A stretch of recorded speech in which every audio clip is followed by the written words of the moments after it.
Bienvenido a La Trinchera, yo soy Cristian Sobrino y en este episodio nos acompaña el ilustrísimo,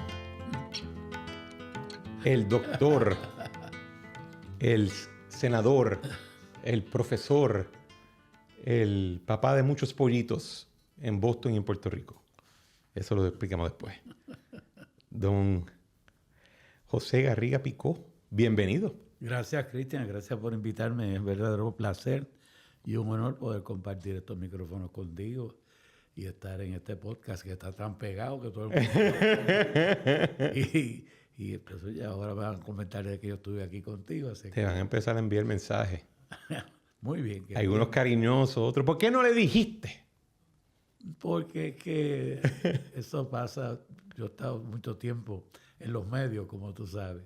Hey. Y uno tiene que sencillamente escuchar a todo el mundo porque la idea de los medios es no solamente que uno se exprese, sino que las personas que lo escuchan a uno tengan la oportunidad de reaccionar. Garriga, ahora mismo, aparte de sustituirle de vez en cuando a Dávila Colón en Noti1, cuando él necesita o irse de vacaciones o atender a un asunto veterinario de sus animales, sigues de profesor en la UPI, ¿verdad? Yo soy profesor en la Universidad de Puerto Rico. Estoy en el recinto de Río Piedras. Comencé en el recinto de Río Piedras. Ya había estado antes en Humacao. En el año 1990. Y estamos en el 26.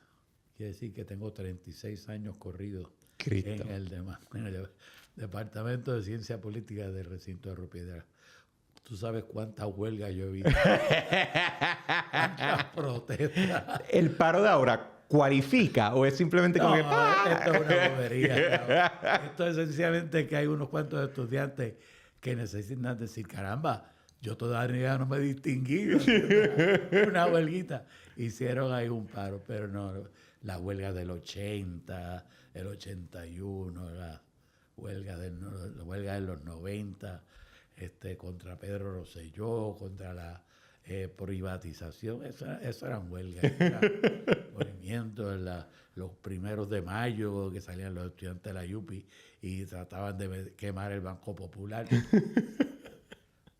Mira, el movimiento independentista no se da cuenta, pero está más tame, está más domado que nunca antes. Y así se va a quedar porque en realidad ya no hay el independentismo fervoroso del sacrificio personal. Lo que hay ahora es el independentismo de Bad Bunny y el relajo y el perreo y esto y lo otro. Pero el independentismo del consumidor. el independentismo light. Ya el término light no está de moda como estuvo en otra época, pero a mí me parece que sigue siendo el independentismo del compromiso tenue, del compromiso hedonista. Yo soy independentista, dicen ellos, porque me da un placer tremendo ponerme la camisita con un machete, o me da un placer tremendo levantar el puño izquierdo cuando quiera que hay una cancioncita patriótica, o porque me da una buena base para darme unos traguitos con los amigos, ¿tú sabes? Oye, cuando lo pinta así suena atractivo. Y es que eso es lo que ha logrado el independentismo.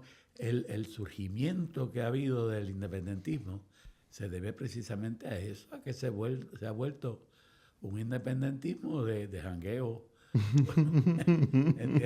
Bad Bunny, ¿entiendes? Bad Bunny representa eso. Detrás de eso, lo que hay son las mismas ideas conservadoras. Bad Bunny, todo el mundo piensa que es revolucionario porque dice barbaridades en sus canciones, pero cuando tú miras el ánimo político, es un ánimo puramente conservador, de volver a la tierra, de volver al pasado, de levantar el jíbaro que ya no existe. Hasta la pava trajo de nuevo, que ya nadie se ponía pava. El Partido Popular estaba a punto de acabar con la pava. Y trajeron una pava, trajo la pava de nuevo. Pues mira, ese independentismo va a ser el independentismo cultural. Hasta Rubén Berrío en una época le llamaba el independentismo de la cultureta. es el independentismo que sirve para todo. Porque si tú te das cuenta, la bandera de Puerto Rico es la forma más efectiva de tú vender cualquier producto. Tú quieres hacer una nueva botella de ron, pues pon una bandera de Puerto Rico y ya tú verás cómo se compra. Bueno, aquí hay en Puerto Rico hay una vodka que se llama vodka Tito y la gente lo compra porque se cree que es algún Tito de añaco. Y es de Texas. Y es de Texas. Pero ¿cómo se llama? Tú sabes que cuando yo estaba en Derecho, que cogí clases con Rubén, Derecho Internacional Público, él nos hace un cuento que él estaba creo que él estaba con Fernando Martín y otra gente, era cuando hacían los martes de galería. Y él está en una galería, como que allí con unas amistades, y el dueño de la galería le dice, senador, le quiero enseñar esto. Porque creo que él era senador en esa época. Sí. Y dice, le quiero enseñar esta pintura para que la vea. Y él, ok, dale, voy para allá.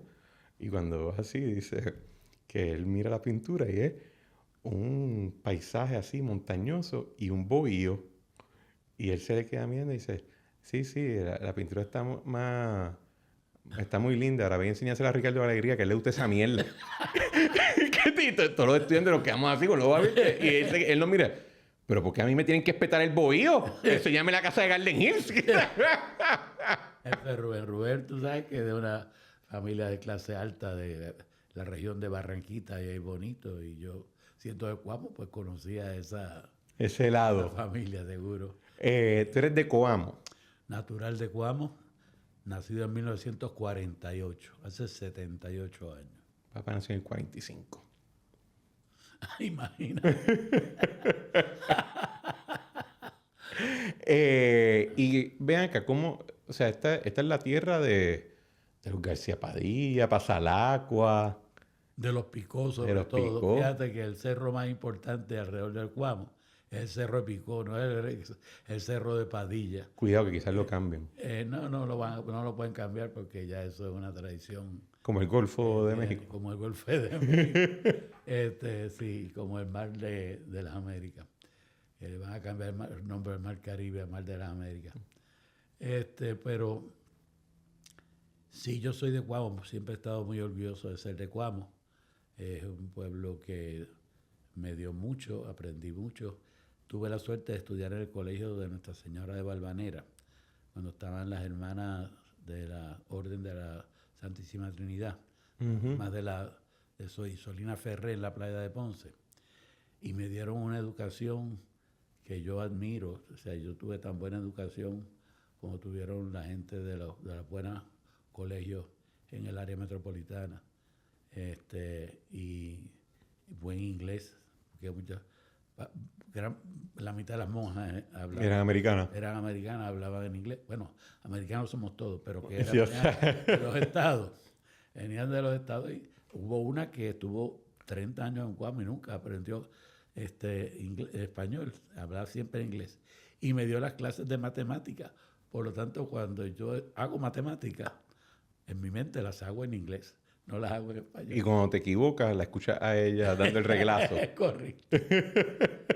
Sister María Inés se llamaba. Y entonces, ¿siempre desde esa época tenías interés por ciencias políticas, por historia, o era algo que se desarrolló después?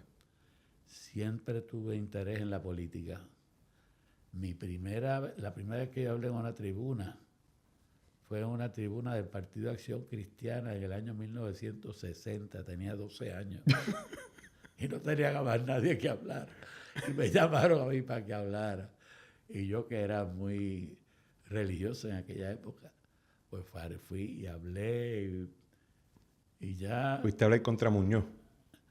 Fui a hablar a favor de la moral y de las buenas costumbres, en contra de los abortos que estaban promoviéndose, a favor de que se ayudara a la educación católica, que eran los issues importantes del Partido Acción Cristiana. No fueron los que después la prensa popular vendió. ¿Cuáles eran los temas? Yo no conozco mucho del tema. Pues mira, eso fue bien importante porque durante los Balbino me habla a cada rato del tema, pero yo no lo conozco. Durante los años 1950, con el desarrollo económico de Puerto Rico, lo que ocurrió fue que se creó una gran cantidad de desempleo porque la gente que bajó de la montaña, donde ya no había trabajo, no tenía empleo, suficiente dentro de la ciudad, la carreta y las otras obras que cuentan eso. Eso llevó entonces a que el gobierno desarrollara la tesis malthusiana o neomalthusiana de que el problema en Puerto Rico era la sobrepoblación. Y se buscaron dos soluciones. Por un lado, lo que llamaron la válvula de escape, que era enviarlos para afuera. Que era enviarlos a Nueva York, a Connecticut, a Pennsylvania, a hacer tareas agrícolas. Y la otra, que fue el control de la natalidad. Se junta eso con el hecho de que estaban empezando a desarrollarse en los estados el deseo de que se hicieran legales los métodos contraceptivos. Tú sabes que el caso de Griswold ha venido en 1963, pero ya desde los 50 se estaba trabajando eso. Y ahí fue que descubrieron la penumbra. Y además de eso, de ahí fue que descubrieron la penumbra. Pero en Puerto Rico, además de eso, de los métodos contraceptivos, empezaron a hacer abortos, que el gobierno los pagaba, y empezaron a hacer secciones de trompas de falopio, que a veces se las hacían a las mujeres sin pedir permiso. ¿Y eso era el gobierno local? O porque si tú escuchas cierto pop history, te van a decir que esos eran los estadounidenses sin decírnoslo a nosotros. Era una ayuda entre los dos. Porque las compañías farmacéuticas necesitaban un sitio donde probar las pastillas de control de la natalidad para las mujeres, y consiguieron una población donde el gobierno les facilitó el que llegaran en los centros de salud pública a las mujeres a darle las pastillas. Pastillas que tenían 10 veces más del estrógeno que se permite hoy en las pastillas esas, y que muchas de ellas probablemente sufrieron de cáncer de la mama o cáncer del útero, precisamente por el exceso de pastillas en ese momento. Entonces, ante esa realidad y ante la realidad de que el gobierno del Partido Popular tenía una campaña para acabar con las escuelas católicas y las escuelas privadas, y para que todo el mundo fuera a las escuelas públicas, porque así de esa manera se llevaba a cabo lo que llamaban educación de la comunidad, que era comunitarismo, como nosotros lo llamamos hoy en día, pues eso hizo que los obispos, que eran americanos, el obispo Davis de San Juan y el obispo McManus de Ponce, dijo, eso es una violación de los derechos civiles de los americanos. No pueden obligar a las mujeres a hacerse la sección de las trompas de falopio o amarrarse las trompas de falopio. No las pueden obligar a probar estas pastillas, no pueden hacerle cosas que ellas no quieran. Y empezaron a protestar en contra del aborto y en contra de los métodos contraceptivos. Y entonces también empezaron a pedir que hubiera una ayuda del gobierno a las escuelas privadas. El gobierno popular en esa época se fue en contra de ambas cosas y sencillamente dijo que no. Recuerdo cuando eso ocurrió en el 59, y entonces empezó a transformarse el movimiento que era en contra del aborto en un movimiento político del Partido de Acción Cristiana. La base de la Acción Cristiana en aquel momento eran la Acción Cristiana italiana, la Acción Cristiana chilena, la venezolana, que eran partidos conservadores. Hoy en día los partidos de Acción Cristiana se ven casi socialistas, pero no, en aquella época eran los partidos que se regían por la doctrina social católica que tú probablemente conoces, la de Rerum Novarum, la de Quadragésimo Anno, la de Pacem in Terris, la de no recuerdo ahora la otra, una cuarta que... Yo soy fiduciario en una fundación que se llama Gaudium et Spes, de esa... Okay. Bueno, pues esa teoría católica después se recoge en el Concilio Vaticano II, en la Declaración sobre la Iglesia en el Mundo Actual. Pues eran las ideas de cómo mejorar la familia dentro de la sociedad, mejorar la escuela, cómo mejorar las costumbres para que no hubiera... O sea, era el catálogo que hoy en día llaman catálogo conservador. Sí, él era lo que le decían democracia cristiana, le decían Exacto. también, ¿cómo era? Doctrina social católica. Y tenía la cuestión, de ahí que viene el término este, cada vez que te escucha no, yo creo en el capitalismo, pero no en el capitalismo salvaje. Eso viene de esa doctrina. Sí, bueno, Pero era socialmente conservador. Era socialmente conservador.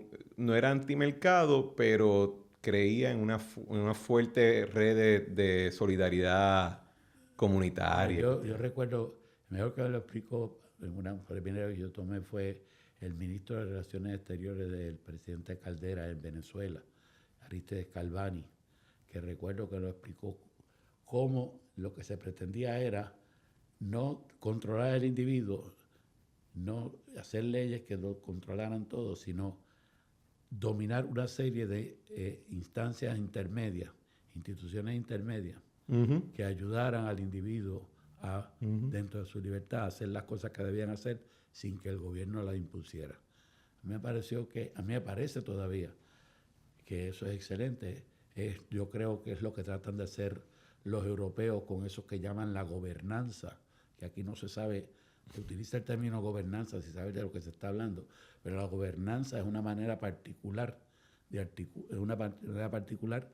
articular, perdona la cacofonía, los poderes del Estado de una forma que no sea opresiva y que cada instancia, abajo, lo local, lo estatal y lo federal, hagan lo que mejor pueden, en vez de hacerlo de una manera sencillamente, ¿cómo te diría? Sin la experiencia. Ver por la experiencia qué puede ser mejor el nivel local, qué puede ser mejor el nivel estatal. Sí, es un modelo más empírico, no es basado en modelos racionales. ¿Sabes lo que has leído sobre el ordoliberalismo? Ordoliberalismo. Muy poco. Te voy a regalar un libro. Ah, muy bien. Que estoy leyendo, voy a pedir otro adicional y te lo voy a regalar. Gracias. De Coamo, ¿tú vas directo a Nueva York o hiciste el bachillerato acá? No, yo hice el bachillerato en la Universidad Católica. Sí, que lo de católico se te quedó espetado. Sí, de hecho, pues sí, pensé que a mí me aceptaron en la UPI y me dieron beca de honor en la UPI, pero en aquel momento pues yo preferí quedarme en la Universidad Católica porque estaba más cerca de mis intereses y de cosas que... ¿Y de Coamo? Y de Coamo, que tenía mi motora y tenía mis amigos y tenía... pero aún así pues fui muy activo en asuntos de la iglesia. En 1967 fui al segundo Congreso Mundial para el Apostolado de los Laicos en Roma, allá. Y pues fue un acto a los 18 años. Y medio impresionante. Por allá, muy impresionante. Y viendo el mundo, o sea, ya una reunión donde tú te sentabas en un Carrefour, un comité, y había gente de África, había gente de Oceanía, había gente de Estados Unidos, había de Argentina, y todos hablando, defendiendo diferentes intereses. A veces quedabas así maravillado de la diversidad, aun cuando todos eran católicos. Sí. Pero era una cosa apabullante decir la diversidad. Recuerdo un comité, uno de estos, me tocó, estaba en inglés y en español, y entonces el traductor que se supone que fuera de español para inglés no fue. Y entonces dijeron, aquí hay alguien que sepa español e inglés, que pueda traducir. Y yo dije, mira, yo tengo inglés de Coamo, pero... I speak it good. Pero me pusieron a traducir. Entonces, algunos me entendían, pero había otros que no entendían, unos británicos. Y entonces uno le dice al otro, oh, he speaks American. Como dice, ahora entiendo, es que él no habla inglés, habla americano. Pensaba que iba a tener acento británico o algo así. Aunque yo creo que tú con un acento británico estarías cómico. I beg your pardon. ¿Cómo tú comparas lo que, obviamente tenías 12 años, ¿verdad? Pero de lo que te recuerdas del PAC versus lo que después fue Proyecto Dignidad en los últimos ciclos? Una cosa totalmente distinta. El proyecto, el Porque PAC, el PAC era un AstroTurf de Luis Aferré y García Méndez. no, Estoy molestando. no, el PAC era más bien un partido denominacional. Eran los católicos que iban a la iglesia. Y tú sabes una cosa que la gente no se da cuenta, pero cuando tú estudias las estadísticas electorales te das cuenta. Eran muchos independentistas. Más de la mitad de la gente en el PAC eran independentistas. Que eran independentistas conservadores. Y el PIB empezó a moverse hacia alejarse de las ideas conservadoras. Y entonces el que funda como político el PAC va a ser un senador del Partido Independentista. Sí, estoy tratando de recordarme el nombre que ahora mismo se me fue, pero un senador, siendo senador del Partido Independentista, se convierte en presidente del Partido de Acción Cristiana. Y se trae con él muchos de los intelectuales de izquierda, como Baena, como Rafael Echevarría, que era de Cuamo, que eran los intelectuales de conservadores, independentistas, pero conservadores, que estaban buscando una alternativa que no fuera el PIB, porque el PIB ya estaba muriendo, ya había empezado a perder apoyo por no encontrar una manera efectiva de presentarse ante el progreso del Partido Popular. Y después, si tú miras las estadísticas, te das cuenta que cuando gana el PAC, cae el PIB. Es casi la misma cantidad. Pero había gente en el PIB que no era del PAC, como Baltasar Corrada del Río, que fue del PAC, fue de los líderes del PAC también. Y el PAC, entonces, era bien denominacional, era bien católico. El partido ahora, el Partido Dignidad, es un partido principalmente protestante. Sí. Es principalmente la mentalidad protestante conservadora. Y por lo que entiendo, evangélica. Evangélica, sí. Porque no hay mucho episcopal que haya visto. Pero hay mucha cercanía en los temas de moralidad con los católicos conservadores. Sí, sí. ¿Entiendes? Entonces, los católicos conservadores se sienten mejor dentro de un proyecto de dignidad que yendo a la Catedral de San Juan y ver que allí hay un monumento a la patria, como si la patria fuera La Virgen María. un santo, la Virgen María o algo por ese estilo. Y entonces, pues, piensan que es mejor. Pero no ha tenido... es interesante porque el PAC duró 2 ciclos. El PAC participó en las elecciones de 1960 y las de 1964. En el 60 sacó 52,000 votos, en el 54 sacó 24,000 y en el 65, en una reunión que yo estuve ahí bonito, tuve la oportunidad de ir, se declaró en tregua electoral. En tregua. Todo el que se declara en tregua electoral. ¿Qué frase es esa? No Tregua. levanta. Vamos a dejar esta pasar. Tú nunca te declaras en tregua electoral. No, yo desaparezco, pero tregua no. Tú mejor. Me voy, renuncio. No anuncio nada. Simplemente, ¿qué pasó? Nada. Tengo otras cosas que hacer. Hablamos después, pero no digo que tengo una tregua. No, tregua electoral, no. Vamos a ver si Dignidad declara su tregua. En la Católica estuve 4 años y en mi último año fui presidente del Consejo de Estudiantes y entonces en aquel momento era líder estudiantil y veía las cosas desde el punto de vista de los líderes estudiantiles. Y era huelguista también. Hicimos, no una huelga, una manifestación y después estábamos pidiendo que el gobierno ayudara a la Universidad Católica. Yo hice una caminata desde Ponce hasta San Juan. Nos tardamos 3 días. Entonces el Rimón Arieta de aquella época. El Rimón Arieta de aquella época, pero de Ponce hasta San Juan. Y Acá en San Juan llegamos hasta la Yupi y nos estaba esperando David Noriega, que era presidente del Consejo de Estudiantes de Río Piedra, Cristo, mano. estando en la Escuela de Derecho. Todos eran Y un entonces chorrepelú. juntos fuimos hasta el Capitolio, hicimos una manifestación frente al Capitolio y después frente a la fortaleza. ¿Y qué es lo que estaban mal? Dinero, es lo mismo.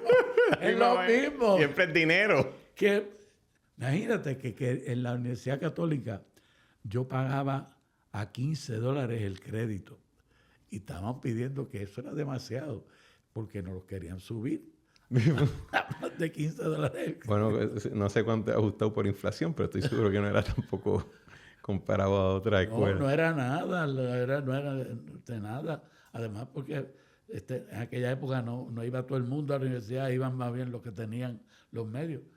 Y para mí no era ni siquiera eso, porque yo de nuevo ya también tenía... Había una jeva marchando, ese era el...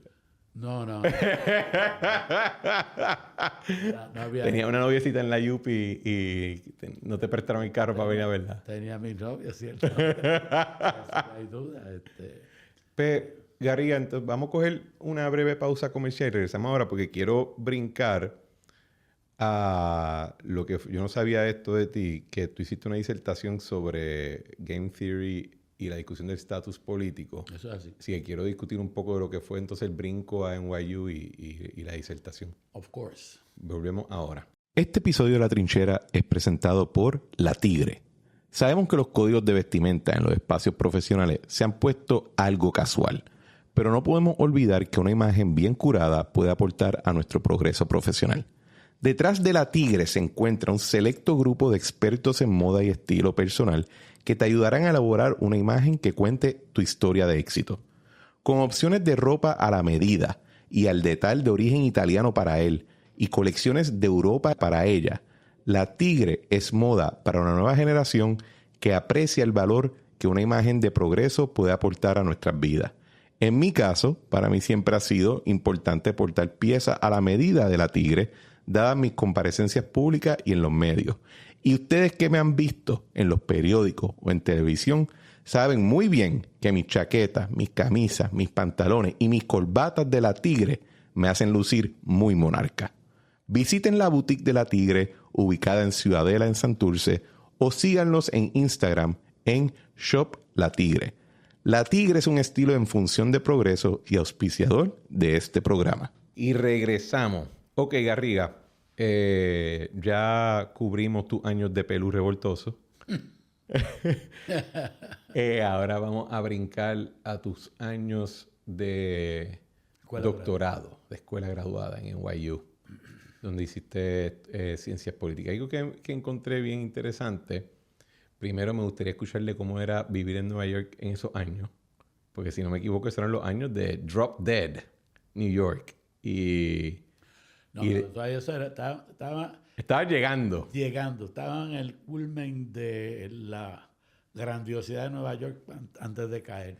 Y entonces la disertación era la aplicación del Game Theory o teoría del juego a la discusión del estatus de Puerto Rico. Así. Quiero escuchar esos cuentos.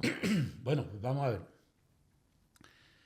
Vamos a empezar por cómo llegó a NYU. Me graduó de la Universidad Católica, solicitó escuela graduada, NYU me admite y me da beca, así que voy a estudiar a New York University. Llego allá en agosto del año 1969, en medio de la revolución hippie, revolución racial, étnica, de la época en que había una efervescencia social y política y cultural en Nueva York que era apabullante, y pues yo me defendí como pude, y me fui acomodando.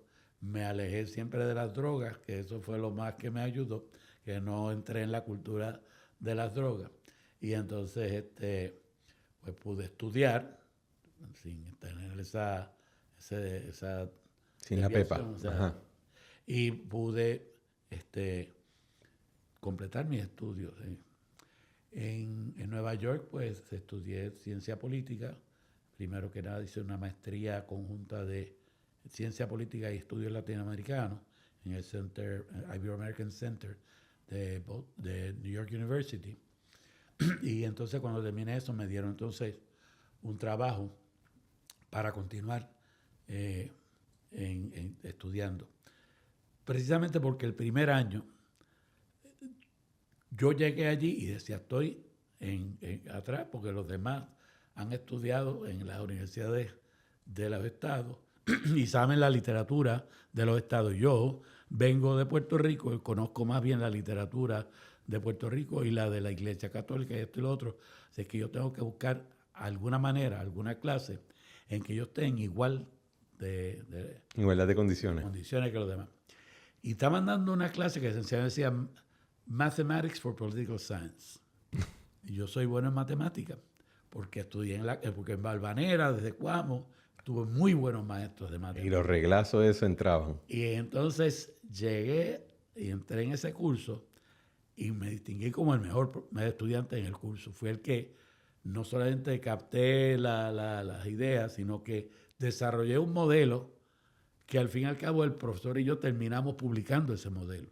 ¿De qué era el modelo? Es un modelo de formación de coaliciones. Okay. ¿Cuándo es el momento óptimo para tú unirte a una coalición? Es un modelo matemático que yo estoy trabajando todavía. Todavía en mis ratos libres y sobre todo ahora que tengo la inteligencia artificial, he desarrollado el modelo de una manera que tú no te imaginas. Podemos hablar de eso otro momento porque por la radio la matemática no es muy entretenida. Bueno, pero... Tú sabes que yo tengo un show con Luis Balbino. Sí, pero no vale de hablar de números por radio. No, tranquilo. No sé. Bueno, de ahí entonces hago mis otros 2 años, termino mis exámenes doctorales en 1974 y entonces empiezo a escribir mi tesis. Se me muere el director de tesis, cambio de tema de tesis. Y entonces decido escribir una tesis sobre la aplicación de los modelos de teoría de los juegos a la política de Puerto Rico. ¿Qué son teorías de los juegos para la audiencia? La teoría de los juegos es una teoría matemática que ha desarrollado un economista de nombre John von Neumann, conjuntamente con un economista de nombre Oscar Morgenstern, que busca estudiar las interacciones estratégicas entre los seres humanos. Toda decisión social no se toma por una sola persona. Si se toma por una sola persona, no es social. Toda tú lo dices y yo... ¿sí? Toda decisión social conlleva que 2 o más personas aporten. Cada persona aporta en busca de su bienestar, pero tiene que, antes de aportar, saber cómo va a aportar el otro, porque puede ser que a ti no te convenga aportar lo que pensabas inicialmente, porque el otro va a aportar algo, y entonces en la interacción es que ocurre todo el tinglado estratégico. Es lo mismo que ocurre entre las naciones. Todo lo que llamamos el balance estratégico global es cómo hay los intereses políticos y militares de cada una de las potencias, pues tienen que promoverse relativos a lo que tienen otras. Entonces, la teoría de los juegos, que empezaron estudiando el póker y esto y lo otro, y cómo la gente hace bluff, y cómo you call the bluff, o sea, cómo tú respondes a un bluff, y después entonces cómo la amenaza o la mentira, y todo eso, pues tú tienes diferentes maneras de trabajarlo con diferentes modelos. Hay modelos, los modelos de teoría de los juegos son o 2 personas, como te dije, o de 3 o más personas. Las 3 o más personas se llaman de N personas. Sí, el ejemplo clásico es 3 personas armadas, 2 son mejores tiros que tú, y tú tienes el primer tiro. ¿Qué haces? Y después pues dispara al aire porque el otro va a dispararle al otro y viceversa. Es correcto, porque entonces ese es el tríalo. El Truelo, es el duelo entre tres. Pero el más conocido es el dilema de los prisioneros. También Y el juego de Chicken. Uh-huh. Eso es lo que se utilizan para explicar la guerra y los conflictos aún económicos, etcétera, etcétera. En Puerto Rico yo apliqué uno, no de 2 personas, sino de 3. De hecho, primero utilicé uno de 2 y después uno de 3. El primer modelo que utilicé fue para explicar por qué Ferré participó en la elección, en el plebiscito, aun cuando, de 1967, aun cuando el Partido Estadista Republicano, que él era el candidato a la gobernación, dijo que no, y se unió, de hecho, al Congreso antiimperialista que hizo los independentistas y demás. Pero Ferré, pensando de que no iba a ganar, pero que iba a poner un pie adelante, pensó que su mejor estrategia era participar aunque iba a no ganar. No iba a ganar el concurso, pero iba a ganar en prestigio, iba a ganar en recursos. Y así fue. No solamente ganó eso, ganó la posibilidad de hacer un partido, que fue el Partido Nuevo Progresista, y al otro año ganó las elecciones. ¿Y hoy en día ese partido gobierna? Ese es el partido de gobierno.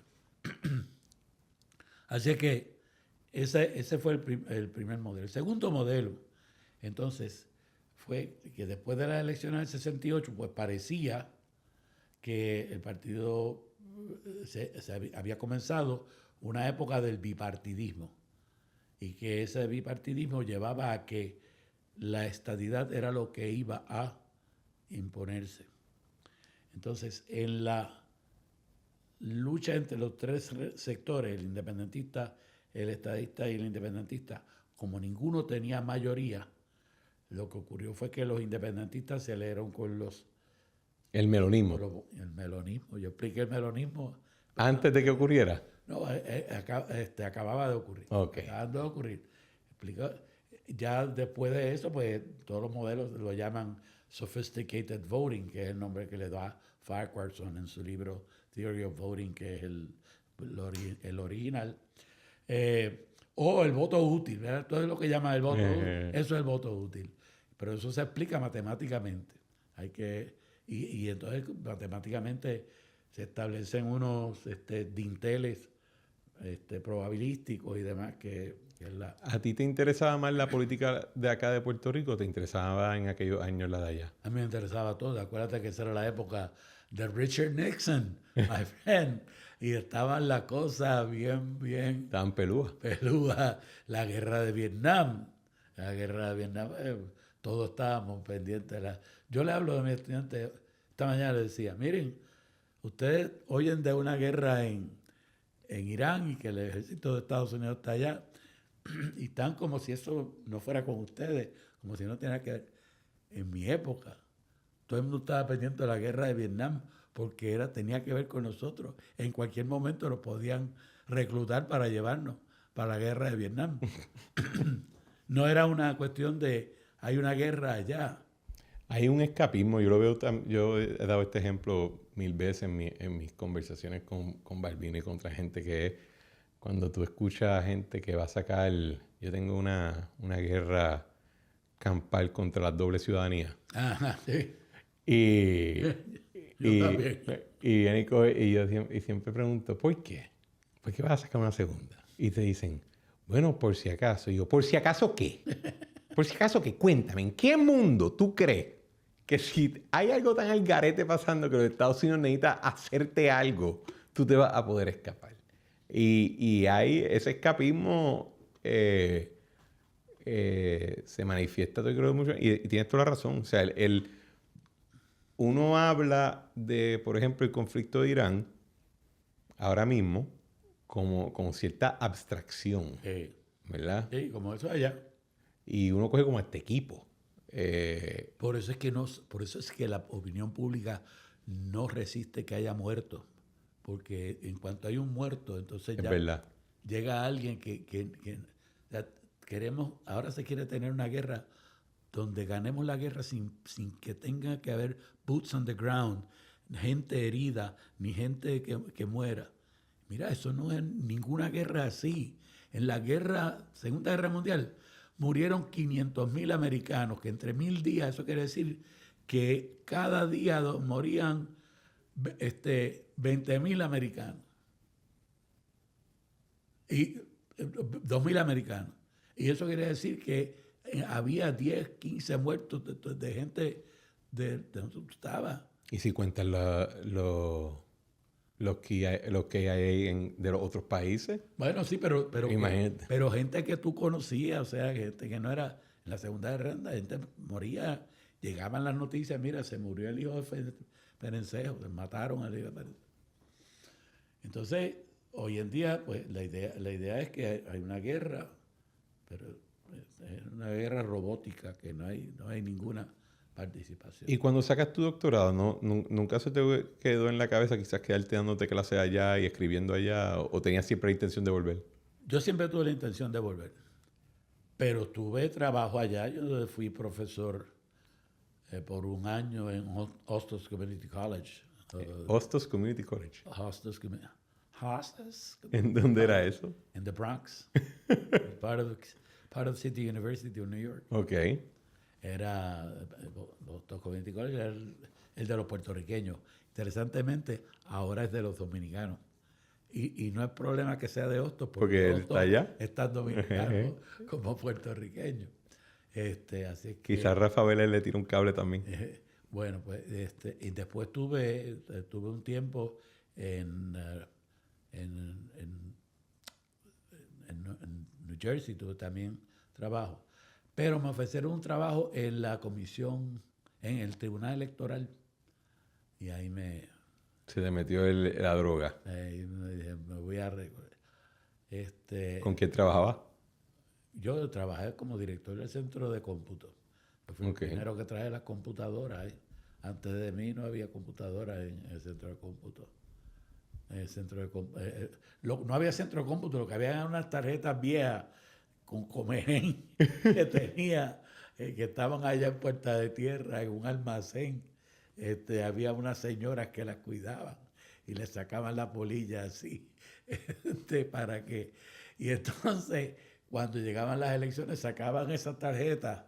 ¿Sabes lo que son tarjetas IBM? Porque tú eres suficientemente joven para no saber lo que son. No, yo no sé lo que son las tarjetas. Ya tú ves que no sabes. No, sorry.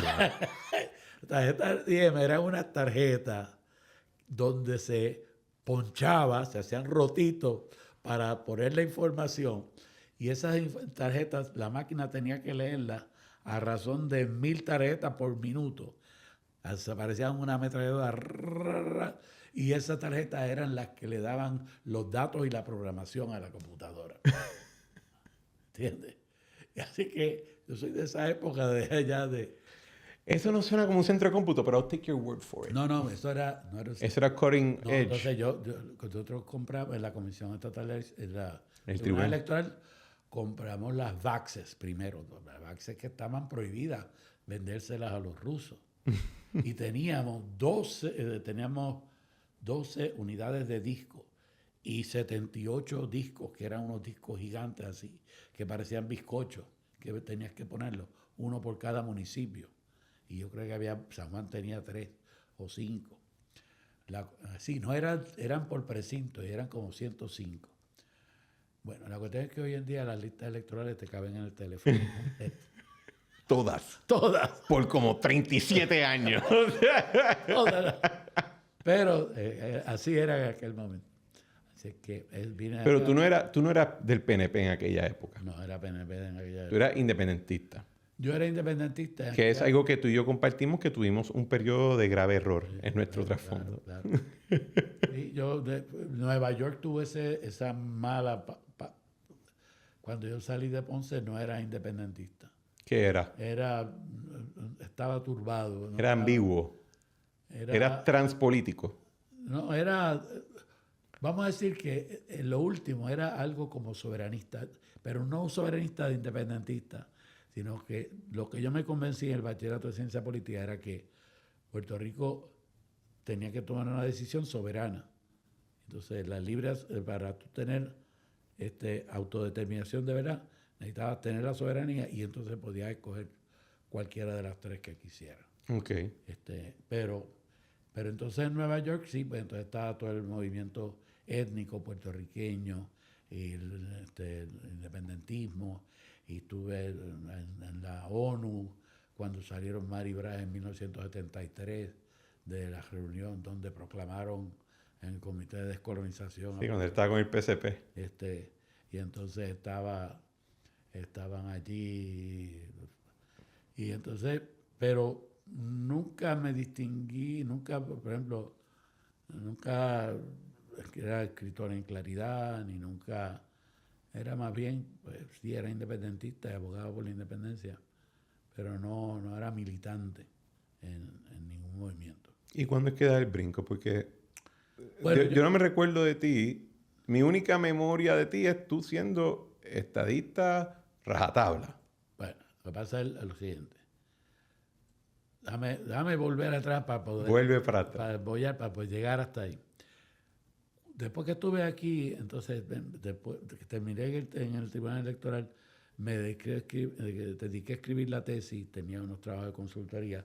En el 78 la termino, en el 79 empiezo a enseñar en la Universidad de Puerto Rico, recinto de Humacao, y estoy enseñando allí hasta el 1987. En 1986, entonces tengo un año de sabática, voy a México, y de ahí mi esposa la acepta en Harvard, y me voy a Boston y consigo un trabajo como profesor visitante en Boston University. Okay. Estando en Boston University, entonces... ¿Le diste clase a Ángel Rosa? No le di clase a Ángel Rosa. Ángel Rosa llegó después que ya yo me había ido. Ángel Rosa creo que se graduó en los años 90. Yo enseñé allá del 87 al 90. Porque no sé si sabes esto, pero Ángel Rosa es el único analista político con un doctorado en política de Boston University. Bueno, yo daba clases en Boston. No sé si lo sabía. Solamente hay un anuncio cada 15 minutos en Notibro que me lo dice. Exactamente. Estoy molestando. Bueno, no te preocupes. Entonces, cuando estuve allí en Boston, vi el movimiento de los países soviéticos y los países de la República Socialista, cómo cayó el comunismo y cómo el mundo se movió hacia economía de mercado y hacia los valores occidentales y liberales de la sociedad. Y eso tuvo un gran impacto en mí. Toda la cuestión de las nociones del nacionalismo puertorriqueño separatista y las nociones de socialismo, empecé a rechazarlas y empíricamente me di cuenta que eso no era correcto. Cuando llego a Puerto Rico, empecé a enseñar en 90, llego a Puerto Rico y empiezo a enseñar en Río Piedra. Y estando en Río Piedra, pues, que entro porque era independentista. Si no hubiera sido independentista, no hubiera podido entrar. Pero estando ahí, voy dándome cuenta de lo atrás que estaban, comparándolo con lo que había visto en Boston University, lo atrás que estaba el mundo político e intelectual en Puerto Rico. Y empiezo a hablar, ¿verdad?, de cómo debe cambiar la cosa, y eso empiezan a marginar los grupos. Entonces, en el año 1992 voy a Cuba con mi esposa, que es cubana, y que fuimos a visitar una visita a la familia, y ocurrió no, eso fue en el 91, ocurre el Congreso, el Congreso del Partido Comunista. Y entonces salen las declaraciones del Partido Comunista totalmente fuera del mundo. Y yo escribo un artículo en Claridad que se llamó La obsolescencia del comunismo. Y me lo publican. ¡Wow! Votaron de ahí a la Junta de Directores de Claridad. No. Para verme Votaron la mitad de la... ¿Está exagerando? No, eso es cierto, eso es histórico. Votaron a la Junta de Directores porque te publicaron un artículo en Claridad. En Claridad. Porque el artículo decía la obsolescencia del comunismo. Yo explicaba cómo el comunismo cubano estaba obsoleto. Entonces los independentistas se viran en contra mía, ¿entiendes? Ya entonces empieza a hostigarme. Por otro lado, surge en la vida política de Puerto Rico un personaje nuevo, joven, con ideas adelantadas, de nombre Pedro Rosselló, y yo empiezo a ver que la idea de Pedro Rosselló... Y te enamoraste. Bueno, enamorarme. Maga no creo que le gustaría esa connotación. Sino que me fui convenciendo de las ideas de Pedro Rosselló. Por ejemplo, la misma idea de cambiar la universidad. De las primeras cosas que hizo fue acabar con el gobierno que tenía la YUPI y crear una junta de síndicos.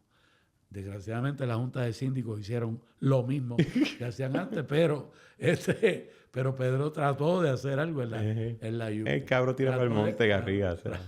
Trató de cambiar las escuelas de Puerto Rico, ¿okay? Pero puso, como el error de poner a José Arsenio ahí, bendito con José Arsenio ahí, ¿cómo iban a cambiar las escuelas de Puerto Rico? Igualmente, pues, pero vi muchas de las cosas que hizo Pedro y me fui convenciendo de que la visión de Pedro Rosselló en términos de la administración pública era la visión correcta y la visión que podía llevar a Puerto Rico hacia adelante como lo llevó. Fueron 10 años de crecimiento a un nivel de 3% anual, que eso no se había visto hacía tiempo y no se ve hace ya 30 años, que no se ve aquí en Puerto Rico eso. Así que, y entonces ya para el final del tiempo, pues me daba cuenta de que, de hecho, un amigo de Ohio vino a visitarme una vez y me dijo, ¿qué tú estás esperando? ¿Que Puerto Rico sea estado para hacerte estadista? Yo dije, bueno, si este señor me dice eso, pues yo dije, sí. Pero en realidad empecé a trabajar, a ayudar en la campaña de Carlos Pesquera, que todavía pues Carlos recuerda eso en la ayuda que le di en aquel momento. Y después de eso, en el 2001 o 2002, empecé ya a hacer artículos. Y hubo 2 artículos que escribí, ¿por qué soy estadista? Y entonces aclaré ante todos mis lectores, pues yo escribí como en esa época como 1000 columnas de opinión. ¿En qué periódico? En el periódico El Vocero. Primero, empecé en El Mundo. La parroquia me contrataba para El Mundo. Pero como se juntaron y crearon el Vocemundo, pues yo me quedé en El Vocero y publiqué, tengo todavía en casa los volúmenes completos de las columnas que publiqué. Y en esa publiqué 3 columnas de por qué soy estadista. Y expliqué las razones, todo esto que te estoy diciendo, lo expliqué bien en detalle en las columnas. Eso causó en Puerto Rico furor. Como no entendían cómo brincó de independentista a estadista. Pues lean las columnas para que vean que es más cerca ser estadista que ser estado librista, que ser colonialista. Tú no quieres. Yo tengo mira, porque no tengo data para comprobarlo, pero creo que en esa época mucha gente tuvo un proceso similar al tuyo. Sí. Mientras que en el Partido Popular hubo un bloque que empezó a coquetear más con la libre asociación y ese tipo de cosas. Yo creo que hubo mucha gente que antes quizá eran más de su afección o su sentimiento era más independiente, pero brincaron al lado estadista, porque es lo que me explica que a Pedro Rosselló no era solamente ganarle, había que convertirlo en anatema, ¿verdad? Había que declararle un yihad.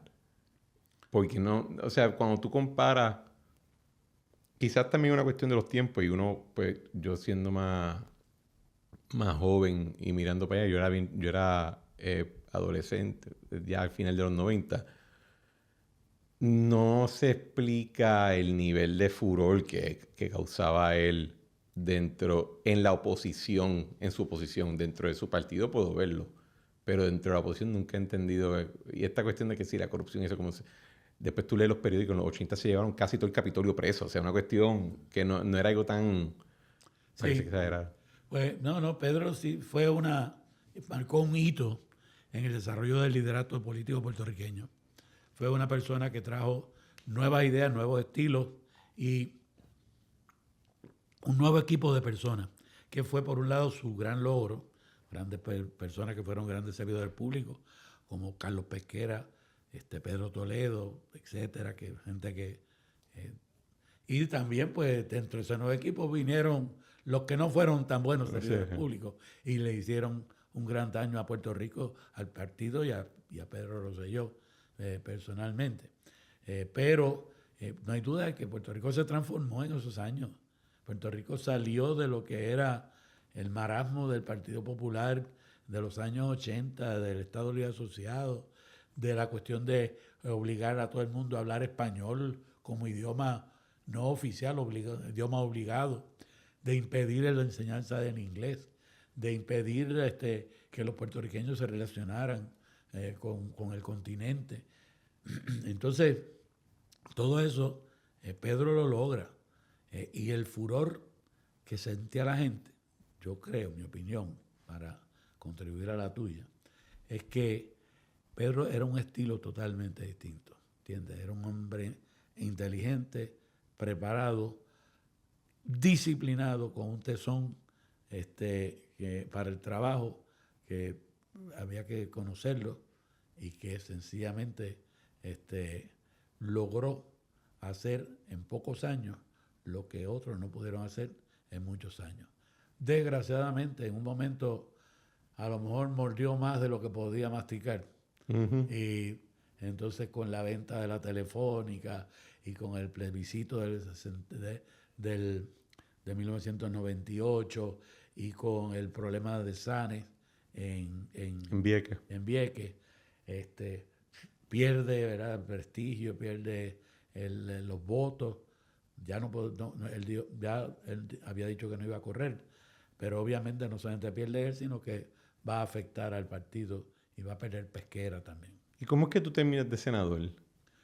Pues mire, yo termino de senador precisamente... Porque fuiste senador en el 2005, perdón. Mira, tú sabes qué es lo más que necesita una persona para poder entrar en una carrera política. Ser buena gente. Name recognition. Eso es lo que te dicen todas las encuestas, todos los consultores. Yo, en los años 90, fui analista en la Supercadena, después en Noti1. Tenía programas de televisión en el Canal 40, un programa que se llamaba Análisis Noticioso. Hice programas de debate político para WIPR, que yo mismo los producía. Yo llamaba a la gente, a los políticos, y todos venían a la llamada que yo hacía para estar debatiendo. Recuerdo la primera vez que llegó, ¿cómo que se llama él? Después te digo, un político importante ahora que llegó allí, era un muchachito que se creía que era Hernández Colón imitándolo. y sencillamente se hizo a base de eso. Yo tuve mi programa antes de que fueran importantes, a Batia, a Santini, a Manuel Rodríguez Orellana antes de que fuera senador. O sea, yo era una figura política. Era un mainstay. Que no era de un partido en aquella época en particular. Entonces, después empezó con las columnas. Por lo tanto, mi nombre lo conocía todo el mundo. Y ya cuando publico las columnas de Porque Soy Estadista, se acabó el juego. Pues ya está, tenía. Entonces fue interesante porque una cuestión de estrategia política que me salió en el año 2002 renunció Nuno como representante de Nuno López. Era Distrito 1, ¿verdad? Distrito 1. Precinto 1. Yo vivía en el Precinto 1. Ok. Yo soy de Miramar. Entonces, vinieron a preguntarme, ¿y usted va a correr? Y entonces yo dije, lo estoy pensando. Que no lo estaba pensando nada. Ya yo tenía mi vista puesta en el Senado. Y eso me costó un problema con Santini, porque Santini tenía su candidato. Y él me dijo, ¿qué es esto, Garriga? se cree que él va a poder correr sin mi bendición. Y la cuestión fue que después cuando Santini nombró a la persona que quería, no recuerdo qué fue, ¿cómo se llama? Que fue después comisionado electoral. Bueno, la cuestión es que digo que no voy a correr, entonces, pero ya el nombre estaba corriendo. Ya el nombre estaba corriendo para posiciones electivas. Y cuando en el principio de 2003 dije, iba a correr para senador por acumulación, me apoyaron un montón de líderes del Partido No Progresista, comenzando por Luis Ferré. Luis Ferré iba a mis actividades de ¿De verdad? de fondo. Sí, señor. Eso es un palo. Y de Carlos Romero y todo el liderato. Pero Pedro Rosselló, por supuesto. te tocó el cuatrenio de gobierno compartido, ¿no? Sí, pero tengo que decirte que obviamente Pedro fue el que me abrió la puerta.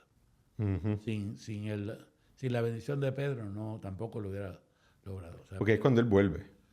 cuando él va a volver y Pedro me abre la puerta, entonces hacemos toda la campaña junta y Pedro pierde las elecciones. Uh-huh. Pedro las pierde. Me duele mucho decirlo, pero fue culpa de Pedro. Pedro fue el que hizo las cosas para él perder. Fíjate que el PNP ganó el Senado por más de 2/3 partes, la Cámara por más de 2/3 partes, la mayor parte de los municipios, y pierde la gobernación nada más que por 3,000 votos. Y gana el voto popular y el voto íntero, todo lo ganó el PNP ese año. Pero estaba el Alacrán, ¿tú conoces el Alacrán? Estaba aquí 2 veces. Ah, sí, estaba aquí 2 veces. Sí. Pues el Alacrán, no hay duda de que es el político más astuto que tiene el Partido Popular. Es el político, la zorra del desierto, como decía. Era Rommel.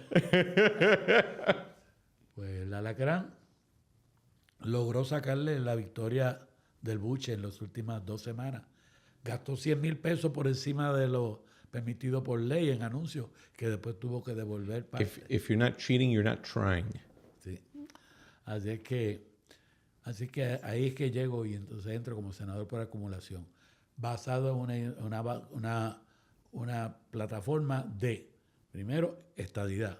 Vamos a hacer la estadidad. Segundo, desarrollo económico a base de industrias de alto valor añadido, saliendo de la mentalidad del turismo y de la mentalidad de vamos a buscar más industrias. No la farmacéutica únicamente, otras industrias de alto valor añadido. Y entonces reforma del aparato político.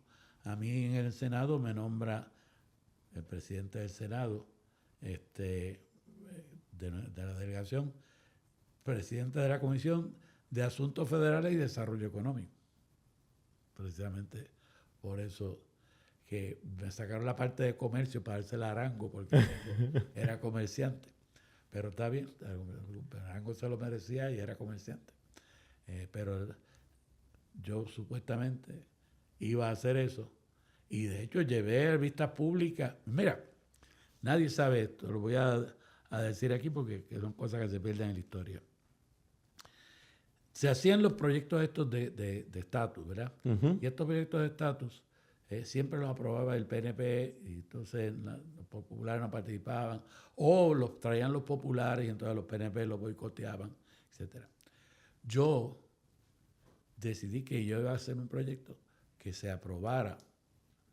Pues radiqué mi proyecto, hice las vistas públicas. Yo tuve en vistas públicas a Carlos Romero Barceló, a Rafael Hernández Colón, 2 horas haciéndole preguntas a Rafael Hernández Colón, a Rubén Berrío, 2 horas también, a Carlos Romero. Y a base de eso hicimos el proyecto.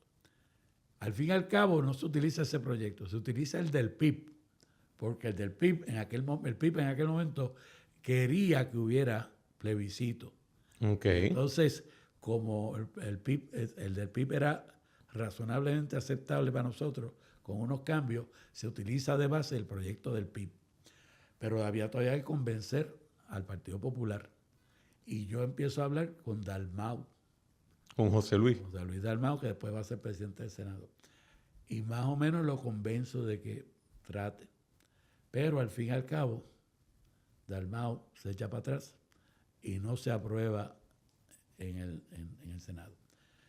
Entonces, el proyecto va a la Cámara y yo sigo trabajándolo, aunque estaba en la Cámara. Y en la Cámara por fin se logra el acuerdo. Yo logro el acuerdo con Dalmau. Dalmau llama al alacrán, el alacrán entonces le dice la aprobación y se aprueba por unanimidad en la Cámara y pasa al Senado y se aprueba por unanimidad. La primera vez que hay un proyecto aprobado por unanimidad. ¿Y qué hacía ese proyecto? Un plebiscito con las 3 fórmulas y que eran supuestamente definitivos. Pero Aníbal lo vetó. Después de que te había dicho que Después que le había dicho que sí, lo vetó.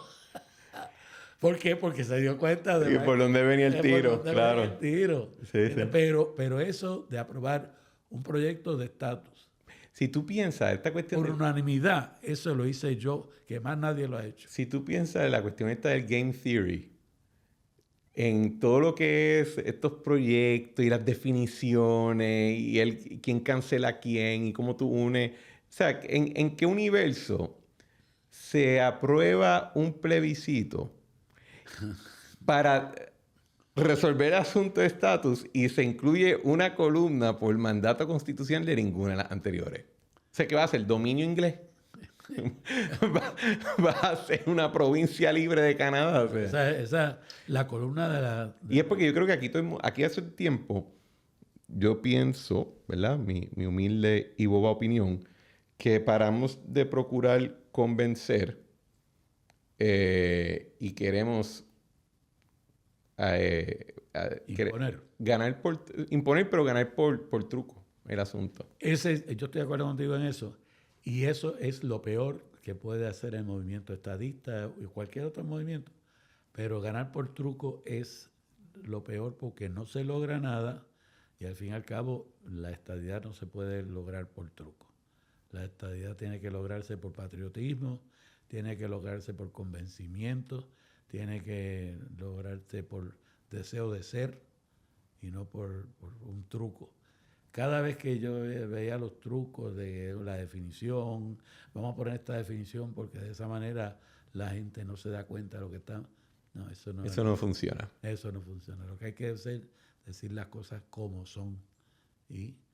Pero volviendo al caso de la columna de ninguno de los anteriores, en el caso de el plebiscito de 1998, pues lo que pasó ahí fue que el Tribunal Supremo se metió para hacer eso, para darle una oportunidad al Partido Popular que hiciera. El Partido Popular, el Tribunal Supremo, dirigido por jueces nombrados por el Partido Popular. Fíjate que tú eres abogado, en todo caso debieron haber dicho, mira, esta ley es inconstitucional, no hay ningún plebiscito, llévensela y háganla nueva. Pero ellos legislaron una columna. No, ellos no tenían que legislar una columna, como decir, esta ley es inconstitucional. Pensando en la jurisprudencia, considerando que Trias Monge se inventaba periodos prescriptivos, causales de divorcio, añadirle decidían que una marca en el papel constituía un voto. ¿Sabes qué? Lo de la quinta columna está light. Todavía está light en términos de... Está light, pero es una manera de darle una mayoría que no tenía la colonia. Sí, no, a lo que voy es que de ahí a enmendar el Código Civil por jurisprudencia está heavy. Gary, antes que cojamos una última pausa, ¿cómo fue? ¿Qué te pareció? Porque estuviste senador ese término y después vuelves a la cátedra. Tu primer y único término como senador electo durante el tiempo del gobierno compartido, los Pava Clinton, todo ese revolú. O sea, ¿había mucha animosidad o mucha tensión en esa época o tú te lo gozaste? Mucha animosidad, mucha tensión y sobre todo mucha tensión dentro de la delegación dividida del Partido Nuevo Progresista. Lo peor que hay como legislador es tú ser legislador de minoría. porque tú te sientes que eres legislador, pero no puedes hacer trabajo legislativo porque no te aprueban nada, o lo que te aprueban es lo que le conviene a ellos que se apruebe. Pero peor que eso es ser senador electo de mayoría que te tratan como de minoría, que fue lo que hizo Kenneth McClintock cuando traicionó los votos de los puertorriqueños, traicionó al Partido Nuevo Progresista y sencillamente hizo un pacto con Aníbal Acevedo Vilá para mantenerse él en el poder. Kenneth vendió para su beneficio el triunfo del Partido Nuevo Progresista. Yo si veo a Kenneth lo saludo, pero sencillamente la verdad es la verdad. Kenneth fue un traidor a la estadidad, al Partido Nuevo Progresista y acabó con ese gobierno que debíamos haber tenido. Aún así, pues fue un gran honor para mí ser senador, pero no fue una gran experiencia. Tú sabes lo más que me gustaba a mí. ¿Qué? No me gustaba, las sesiones del Senado no eran lo más que me gustaba a mí. A mí me gustaba más estar con la gente. Cuando tú ibas a las actividades y la gente te demostraba cariño y te demostraba admiración y te demostraba, te pedía cosas, esa era la parte más humanamente que más me llenaba a mí. Porque el pelear en el hemiciclo, yo puedo debatir pero después de debatir que sacaba nada, me iba al salón café a tomarme un café y me encontraba con el que acabas de pelear. Con el que acababa de pelear allí y no había nada que hacer. Pero cuando tú veas la gente en realidad es lo que llena a uno de inspiración.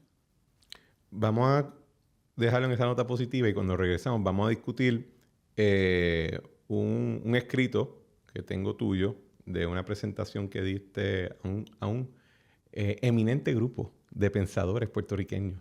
Lo discutimos ahora. Señores, este año empieza donde el lujo se siente diferente.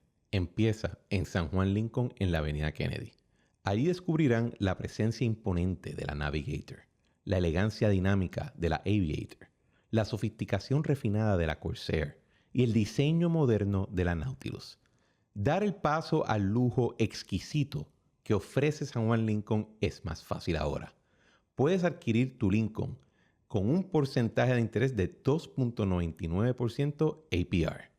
Visita San Juan Lincoln en la avenida Kennedy en San Juan y explora lo que una SUV de lujo debe ser. Su equipo está listo para ofrecerles una experiencia inigualable. Para más información u orientación, llamen al 787-331-5023. 787-331-5023. San Juan Lincoln es auspiciador de este programa. Y de regreso.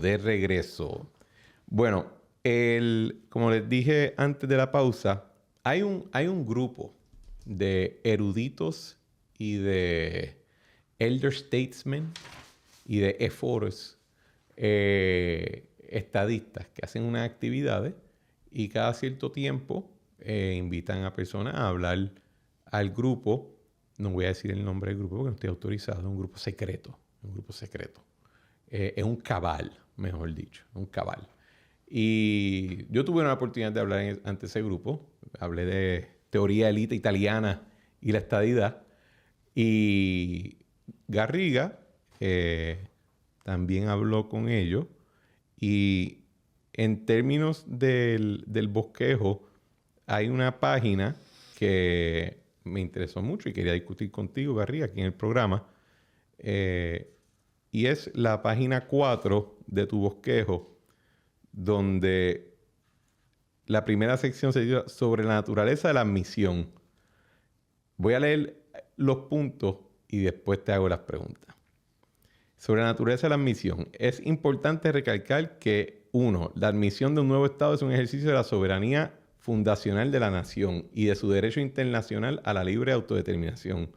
Por lo tanto, la admisión tiene como meta fundamental el bienestar de la Unión, no el del territorio, aunque no excluye ese interés como uno subsidiario. El Congreso no ordena la admisión a la Unión por compasión ni por obligación o coerción, ni por deudas materiales o morales. La admisión como Estado es un estatus final porque la Unión es indivisible y hay poder en la Constitución para asegurar la integridad de la nación. El Congreso evaluará si el gobierno del territorio y los ciudadanos que solicitan la admisión son ante todo miembros de la nación, es decir, americanos que desean compartir con sus compatriotas la gloria y trajines de la nación. Esto implica que los ciudadanos del territorio deben compartir una cultura cívica y democrática basada en los principios constitucionales y la solidaridad nacional, una lealtad tanto a la Unión como principio político y una identidad nacional, es decir, ser y sentirse americanos. Finalmente, el territorio que solicita admisión debe demostrar la disposición de utilizar y disfrutar responsablemente los poderes y los beneficios que recibirán en su condición de Estado. Eso lleva entonces a la próxima sección que se titula Estrategias cuestionables para promover la estadidad. Esta es mi parte favorita. Vamos a ver. 1. Plantear la estadidad como un derecho. Tal cosa no existe. 2. Plantear la estadidad como una manera de hartarse de fondos federales proyectándonos como un territorio mendigo. 3. Reducir la estrategia por la estadidad a legislar plebiscitos locales y solicitar plebiscitos con aval congresional.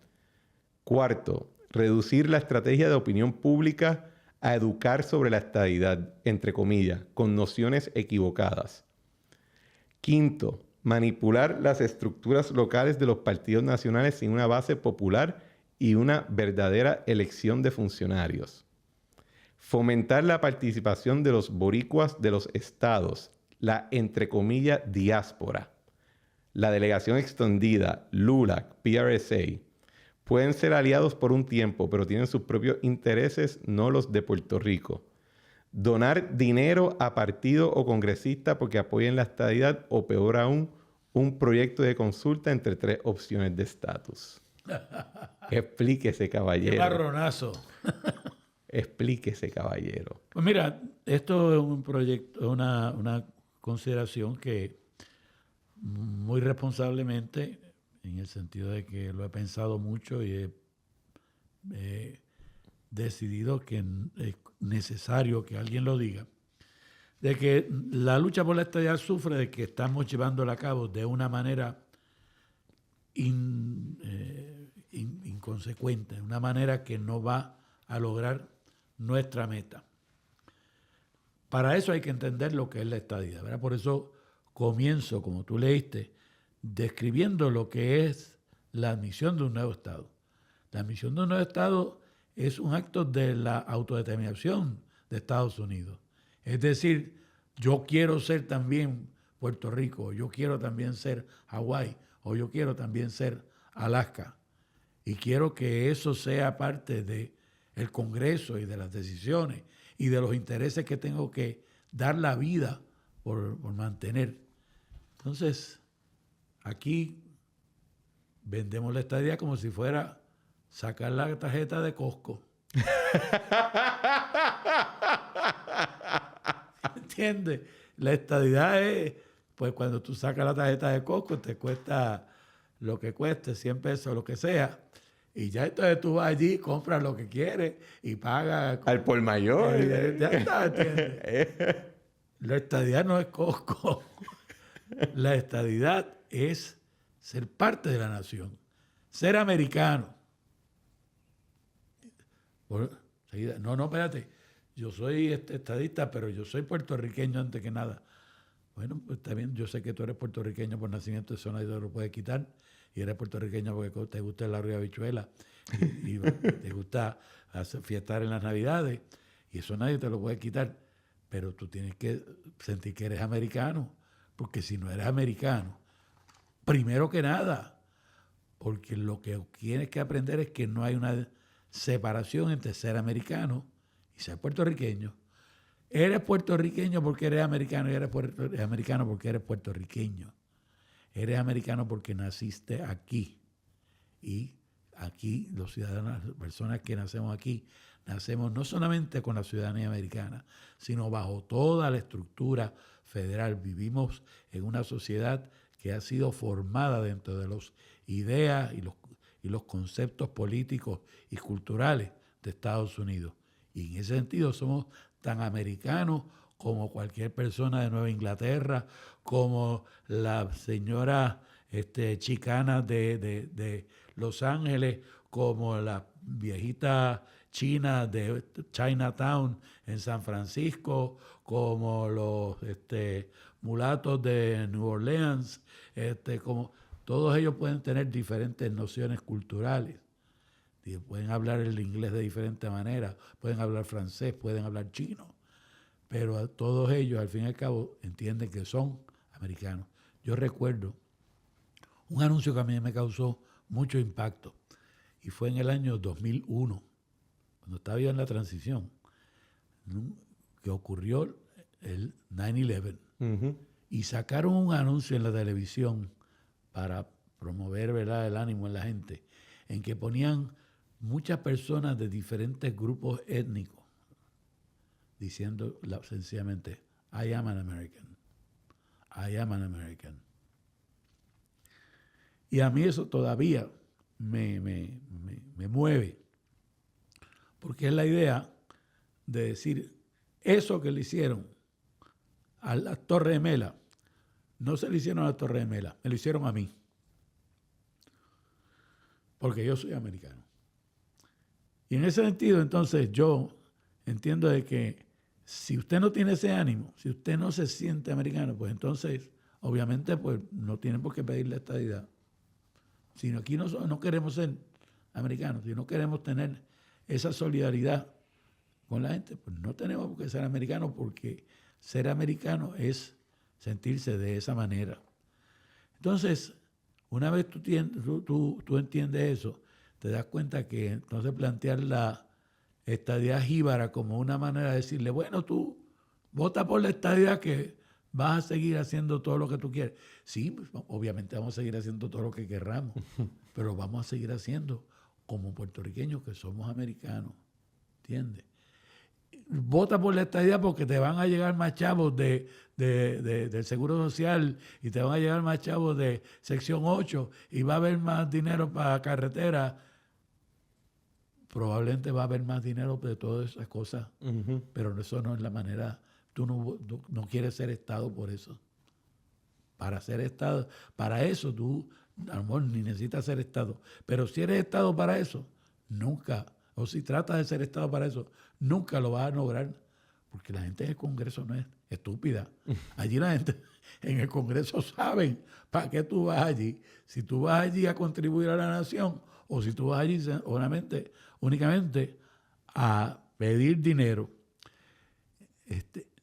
Eso es lo que yo entiendo que falta en el entendimiento de qué es lo que hay que hacer para ser Estado. Entonces, hay muchas cosas que se pueden hacer. Se puede promover la cultura americana. Aquí el Departamento de Instrucción Pública, bajo el Partido Popular en todos los años 50, 60, 70 y después el Departamento de Educación, han hecho una campaña en contra de que la gente se sienta americano, en contra de que la gente reconozca los símbolos nacionales como suyos propios, ha hecho una campaña en contra de que los puertorriqueños entiendan que son parte de la población de Estados Unidos y estamos bajo la protección de Estados Unidos. Y lo vean más bien como, no, tú sabes, nosotros somos de Puerto Rico, pero tenemos la tarjeta de Costco para poder... El pasaporte. El pasaporte, que esa es la tarjeta de Costco. Hey. Ese pasaporte es, al fin y al cabo, lo único que quiere. Por eso te explica algo que estábamos hablando tú y yo ahorita, porque la gente piensa en la doble ciudadanía, porque ellos tampoco quieren ser... Ellos quieren de Sam's y de Costco. Ellos quieren de Sam's y de Costco. ¿Entiendes? Y ellos quieren tener la ciudadanía de... Además que hay algunos que piensan que si tienen la ciudadanía de España se van a poner un poquito más blancos. Van a perder Balbino, sal de esa cuerpa. van a perder alguna de la tradición, de la etnia que traen, ¿verdad? Y no es así, van a seguir siendo los mismos. Lo que pasa es que no son puertorriqueños, no quieren ser americanos para ser españoles y nunca van a ser españoles tampoco, porque no viven bajo España, no tienen la costumbre de España, no saben cómo es el mundo español. Y sencillamente todos los que se van de aquí para allá, a España, sencillamente son turistas americanos viviendo en España, porque al fin y al cabo, en su manera de ser, en su manera de comportarse y los valores fundamentales siguen teniendo valores americanos. A mí esos bullets, una página, ¿verdad?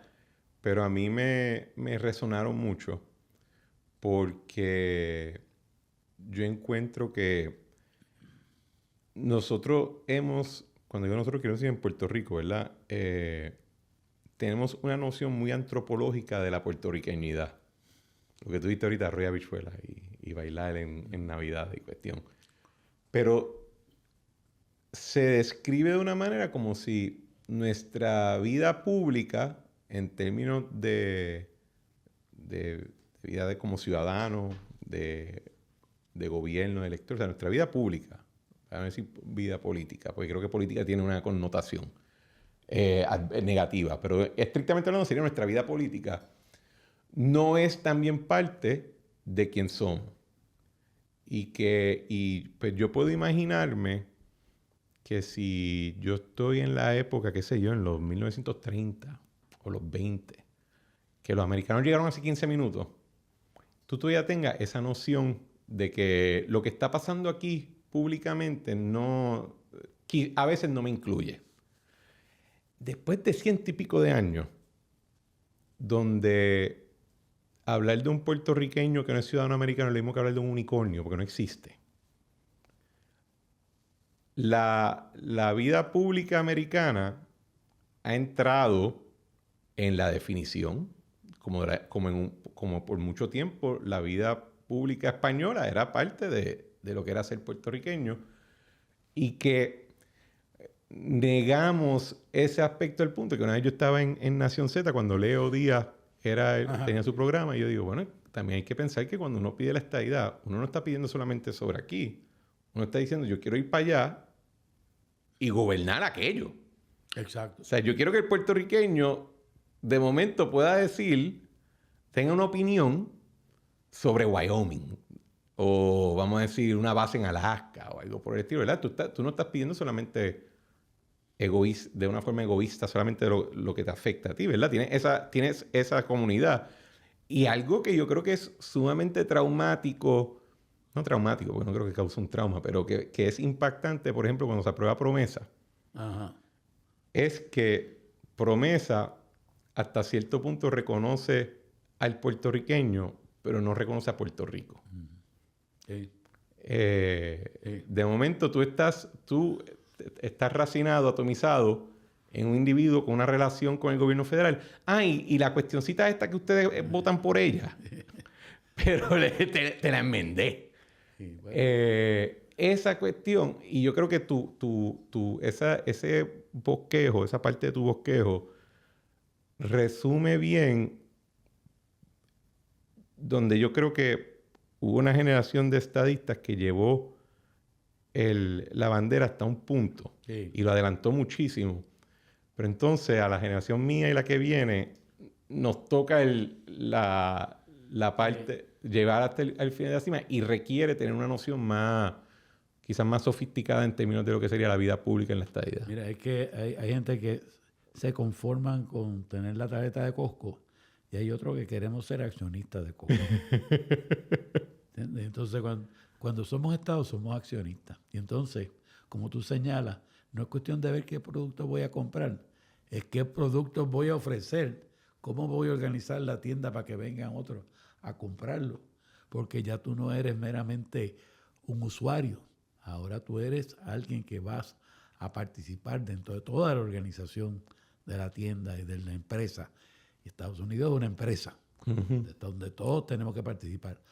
Aquí la gente no quiere participar en la vida nacional, ¿no? Como tú señalas, lo que pasa en los estados allá, eso es los estados para allá, y no le interesa.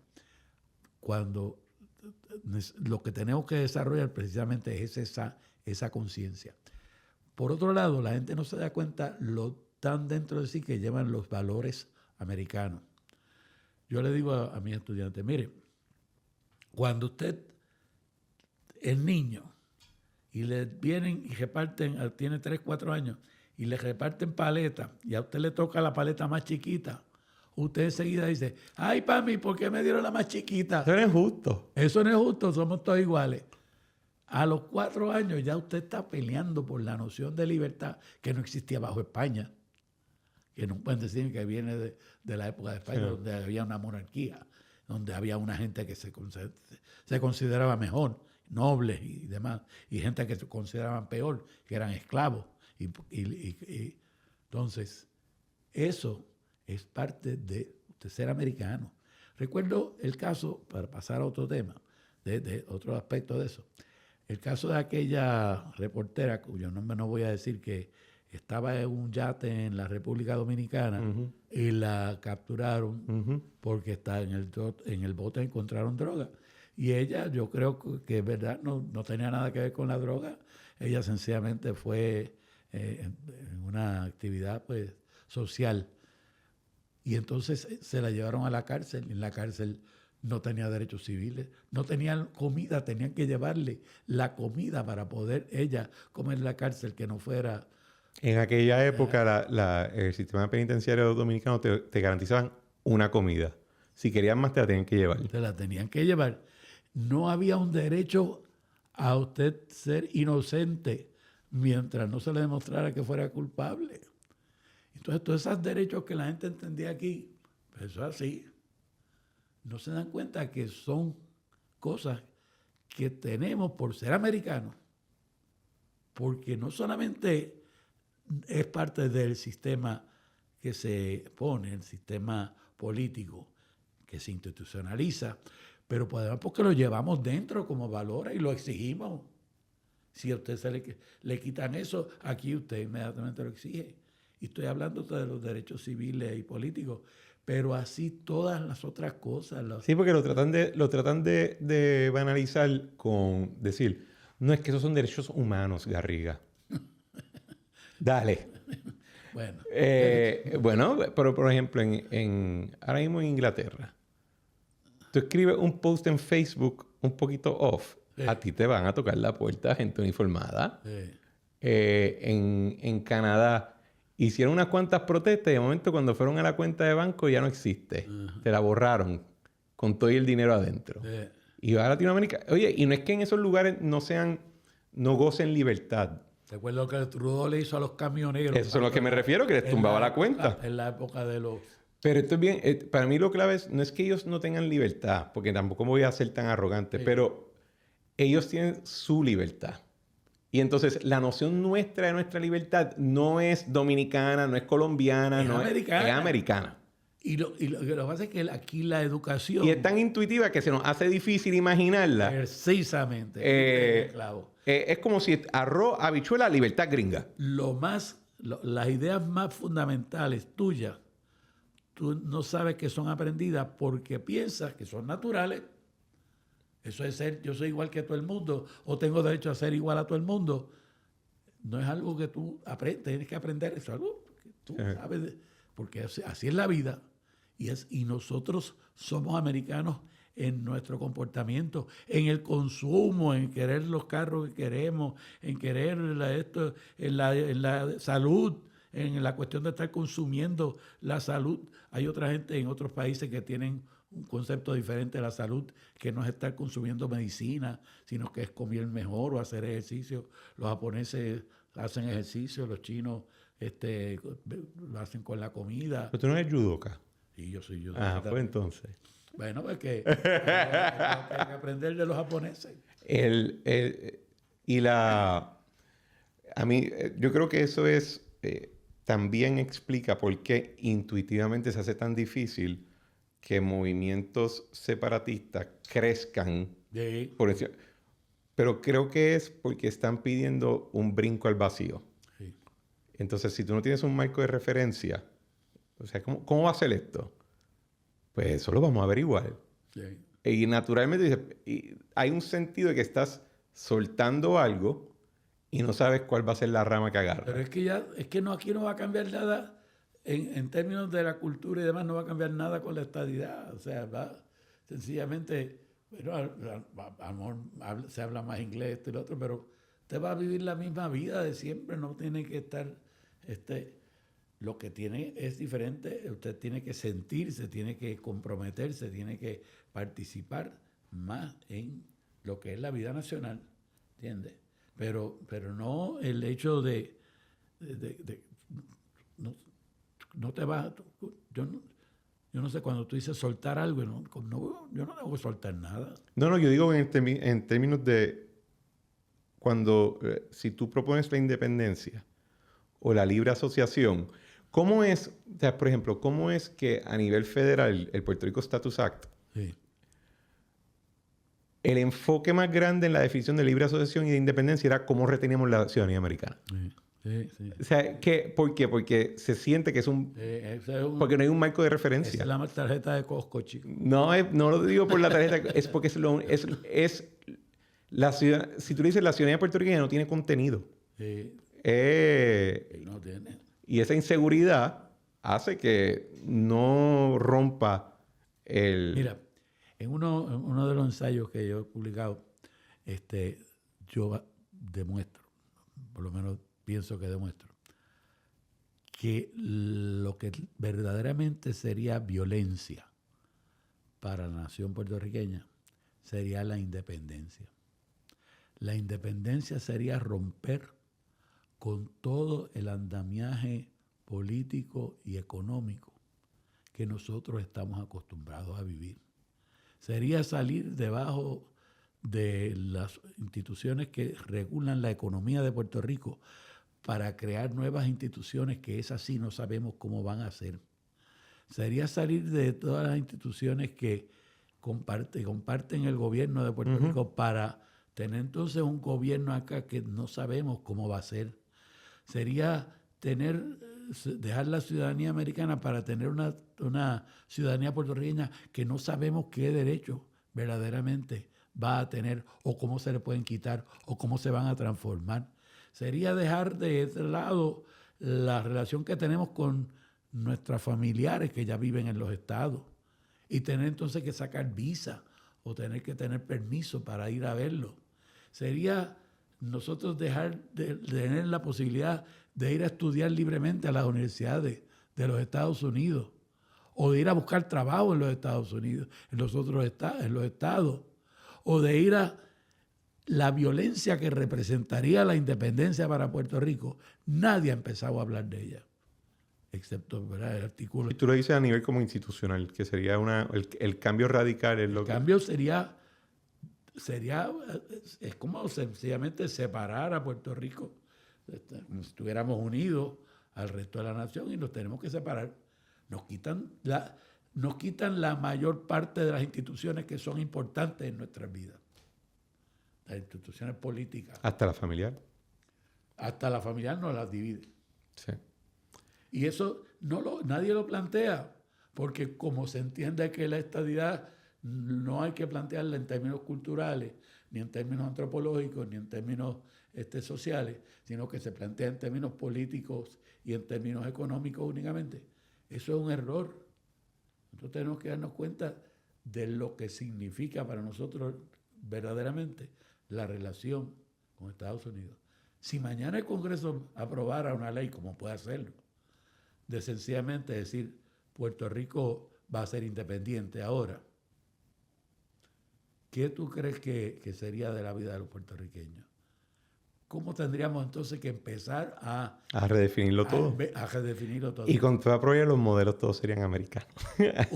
Pero sin el contenido de estar allá. No, tenderían a ser americanos, pero te aseguro que hay millones de fuerzas políticas, económicas, del crimen que van a tratar de cambiar eso. Sí. Van a tratar de cambiar eso. Puerto Rico independiente se corre el peligro de convertirse en un narcoestado, como es ahora mismo Jamaica, como es Haití. Bueno, como fue El Salvador. Como fue El Salvador. Sí. ¿Entiendes? Entonces, ¿cómo nosotros vamos a asegurarnos los derechos civiles para que no tenga que venir un gobierno como el de Bukele para poder mantener el orden en Puerto Rico?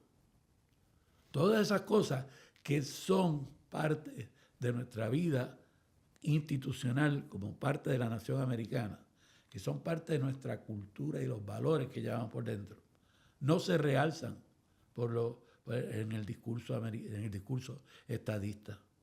Eso tenemos que hacer que los puertorriqueños pongan la bandera el 4 de julio, que los puertorriqueños celebren el 4 de julio como una verdadera fiesta. Tenemos que hacer que los puertorriqueños se den cuenta de que cuando tú vas para Miami, tú vas para Miami, no vas para los Estados Unidos. En Estados Unidos ya está. Vas para Miami, una ciudad. Siempre se van a quedar unos cuantos quirks en el lenguaje. Siempre se van a quedar. Dice que hay algunos hawaianos que todavía siendo Estados Pero Hawái es una voy para Estados Unidos. Pero virándole a Bad Bunny las palabras, él dice que no quiere que a Puerto Rico le pase lo que le pasó a Hawái, y yo no quiero que a Puerto Rico le pase lo que le pasaría a Puerto Rico si fuera independiente. Vamos a verlo ahí arriba. Ha sido una excelente conversación. Estoy pompeado. Bueno, tú sabes que tú y yo podemos compartir esto todas las veces que quiera, y cuando quiera, pues lo volvemos a hacer en los micrófonos. Excelente. Garriga, aparte de coger tus clases en la UPI, ¿tú estás con Dávila qué día? No estoy con Dávila en este momento porque estoy tratando de terminar de escribir un libro, y eso me toma la mayor parte del tiempo. Y en esa no he estado participando con Luis. Luis es mi hermano. Le agradezco mucho el tiempo que me ha permitido compartir con él en el programa. Pero en este momento tengo ese otro proyecto y tengo... ¿Cuándo sale el libro? Siempre digo una fecha y después no sale. Yo creo, para después del verano, yo creo, en este momento. Pues cuando salga el libro, vuelve y lo discutimos. ¿Cómo no? Cuídate mucho. Gracias. Bueno, señores, este ha sido otro episodio de La Trinchera. Como siempre, le damos gracias por sintonizar y les pedimos que por favor compartan el episodio y el programa con sus amistades, sus familiares, compañeros de trabajo y hasta con la gente que les caiga mal. Por favor, suscribirse a La Trinchera en su plataforma preferida y dejen un rating positivo 5 estrellas en la plataforma que merezca. En el caso de Apple Podcast, por favor, escribir un review bonito. Si van a decir algo negativo, se lo pueden reservar. A nadie le interesa lo amargada que es su vida. Y si desean comentar el episodio, pueden hacerlo en Spotify, en la área de Q&A, debajo de los show notes, o en la parte de comentarios en el caso de YouTube. Les aseguro que leo todos los comentarios y mensajes y los tomo en consideración. Y como siempre, le damos gracias a Eric Harper por nuestra música Spirit of España y a Claudia Rosario por nuestro arte. Nos vemos en la próxima.